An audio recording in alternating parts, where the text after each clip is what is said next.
Attention et attention. Tous ces barrages que nous faisons nous éloignent de Dieu.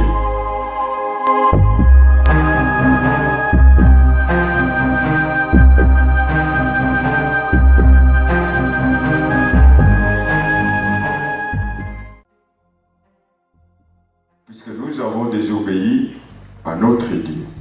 Nous avons péché. Amen. Amen. Nous avons péché. Malgré que nous avons péché, nous savons que nous avons un Dieu miséricordieux. Il est formidable, ce Dieu-là. Nous avons péché, nous avons nos péchés. C'est tous les jours que nous péchons. Et personne ici dira qu'il n'a pas péché depuis le matin. Amen. Que Dieu soit loué. Combien de fois dois-je pardonner? C'est notre thème de ce d'après-midi. Dieu nous demande si lui nous pardonne jour et nuit. À chaque fois que nous péchons, lui, il nous pardonne. Mais nous, combien de fois nous devons pardonner? C'est le thème de cet après-midi. Mais avant tout, mais pourquoi dois-je pardonner? Pourquoi est-ce que nous devons pardonner? Pour qu'il y ait pardon, c'est qu'on a péché. Amen. C'est que quand on parle de pardon, c'est que quelqu'un a péché. Voilà pourquoi nous allons nous attarder. Quelqu'un a péché ou il a été offensé. Donc, sans pardon, quand on parle de pardon, c'est qu'il y a péché. Puisque pour une raison quelconque, si je n'ai rien fait à ma sœur, je sais que moi, dans ma conscience réelle, puisque le péché, quand on parle de péché, il ne s'agit pas de prendre un couteau et de le planter sur ton frère ni ta sœur. On parle de péché. Tu peux parler au fond de toi du mystère ou de critiquer pour quelque chose ou un frère. Soit tu dis disant que vous avez aussi péché. Et il faut savoir également, il n'y a pas de petits péchés ni de grands péchés. Mais il existe toujours des péchés. Amen. Et il faut avoir l'attitude de pardonner. Il faut pardonner. Qu'est-ce que la Bible nous dit? Nous allons lire la parole de Dieu, nous allons l'illustrer dans Matthieu 18, verset 15 à 22. Si la parole de Dieu pour toi quelqu'un, s'il refuse de les écouter, il est à l'église. Et s'il refuse aussi d'écouter l'église, qu'il soit pour toi comme un païen ou un péager. En vérité, je vous le dis, tout ce que vous lierez sur la terre sera lié dans le ciel, et tout ce que vous délierez sur la terre sera délié dans le ciel. Dans la parole que nous venons de dire, on nous oblige de pardonner nos frères et sœurs. Et comment nous devons les pardonner? C'est nous qui devons faire. Celui qui se considère chrétien, il doit faire le premier pas. Amen. Quel que soit les problèmes qui vous séparent, faites le premier pas. Je vous en supplie, soyez libérés. Moi, je ne sais pas, quand vous avez un problème, quand vous en parlez avec quelqu'un, qu'est-ce que vous sentez? Un soulagement que de garder ça au fond de toi. À chaque instant que vous avez un problème, si vous essayez d'en parler avec un ami, votre ami, à celui qui vous fait confiance, au fond de vous, vous sentez un peu libéré.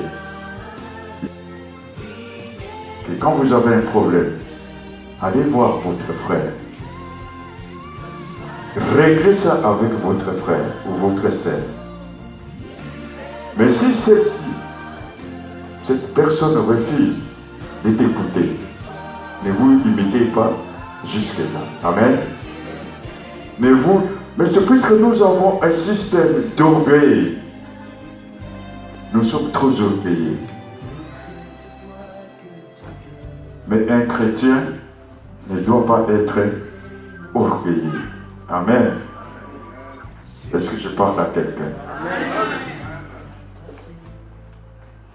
Vous savez, dans la vie chrétienne, il y a des choses faciles que nous oublions. Et ces choses faciles nous mettent un obstacle devant notre Dieu. Exemple de pardon. C'est un simple geste. Un simple geste qui ne coûte rien. Mais comme nous sommes vanités, moi je suis très beau, lui il est moche, qu'est-ce que je vais faire à lui demander pardon? J'ai beaucoup de sous, lui il n'en a pas, et pourquoi je vais m'humilier devant lui? Mais Dieu nous accepte tous les jours, tous les jours que nous tombons. Dieu nous tend chaque fois sa main. Amen. Mais si nous nous appelons chrétiens, nous nous appelons disciples de Dieu, mais nous devons faire comme Dieu a fait. Mais ce sont des gestes simples. Pour te libérer devant ton Dieu, il faut faire ce geste-là, d'aller demander pardon. Amen. C'est un petit geste de pardon. Et si cette dernière refuse de t'écouter, eh bien, cherche 2 témoins ou 3 témoins, tu y vas avec. Qu'est-ce que toi tu cherches en amenant toutes ces personnes? Eh bien, vous les laissez dans son camp. Vous venez dire ça à l'église. À l'église, il y a un responsable qui peut s'en occuper. Mais si ces derniers continuent de refuser, mais considérez-les comme un païen. C'est ce que nous venons de dire. Vous le prenez comme un païen qui n'accepte pas de pardon. Et pendant toutes ces étapes-là que tu viens de passer, toi, ta conscience est tranquille. Et la parole dit, c'est que vous lierez sur cette terre, sera lié au ciel. Amen. Tu as suivi les procédures qu'il fallait faire, mais la personne n'écoute toujours pas, il est considéré comme un païen. Nous sommes dans un pays où on s'en fout, où le mot s'en fout est devenu dans la bouche de tout le monde. Je n'ai rien à foutre. Mais ce n'est pas la bonne conduite d'un chrétien. Nous parlons ici des chrétiens. Je ne veux pas qu'on nous considère comme des païens. Nous devons agir comme Jésus-Christ a agi. Mais sachez bien que ce qui fait du bien ici sur cette terre, Dieu se glorifie. Il trouve gloire en tout ce qui fait du bien sur cette terre. Et lui, il se glorifie. Amen. Soyons modèles.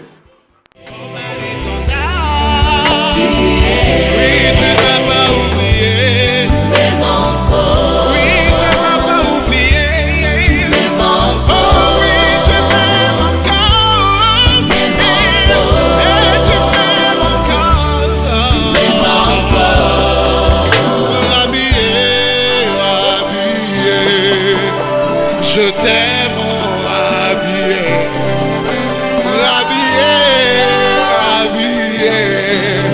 moi je t'aime.